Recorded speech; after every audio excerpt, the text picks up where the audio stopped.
I want you to imagine with me. I want you to imagine that you're at your home. So go ahead and close your eyes and think about your house. You're at your home. You see all these incredible things. You see the pictures on the wall. You see that incredible couch that you love sitting down with your family and watching incredible movies. You see your bedroom. You see all these incredible things. But just in a snap, all of it disappears. There's nothing there, and you're wondering, how did I get to this point?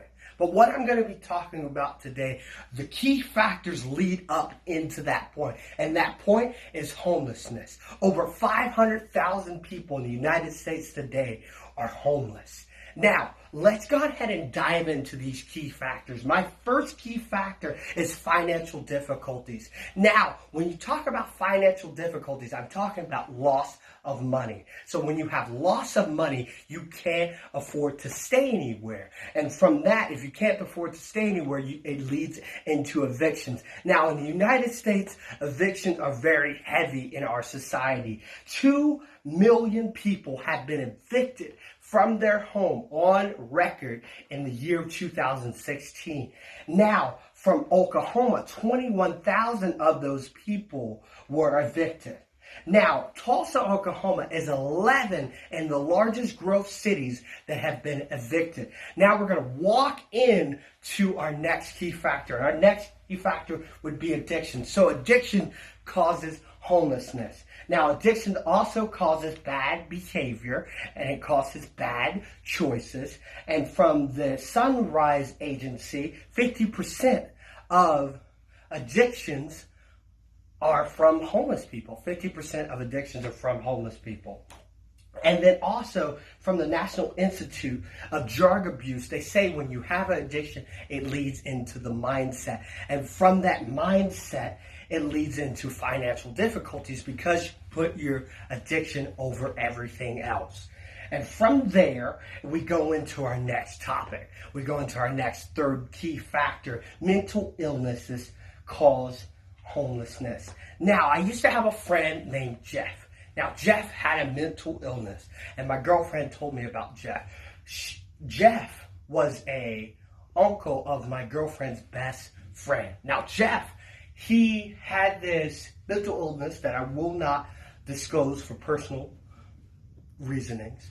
Now, he had this mental illness, and it caused him to lose his comfort place, his support from his family. And from there, it caused him to have poor decisions. And from there, after those poor decisions, it led into not knowing on how to put his money in the right place. So he put his money into drugs. And that kind of talks about those addictions we talked about earlier. He puts his money into drugs. Now, more than 600,000 people in Oklahoma alone have a mental illness. Now, 50% of homeless suffer with mental illness. And so from there, we're going to start stepping in to our next key factor. Now, our key factor is domestic abuse causes homelessness.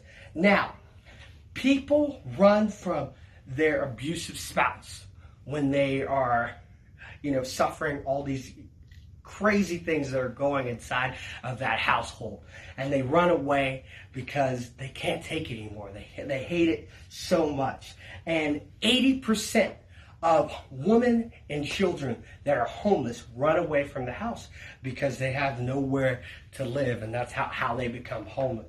Now, people run away from their abusive parents, such as children run away from their abusive parents. 82% of the abusive parents that abuse their kids, their children, run away. Only 82% of that is because they don't feel like it's comfortable. They don't feel comfortable to stay there. So we talked about all these incredible topics. We talked about financial difficulties lead into homelessness. We talked about addictions lead into homelessness. We talked about mental illness leading into homelessness. And we talked about domestic abuse leading into homelessness. Now, when you take this information, do as you will with it.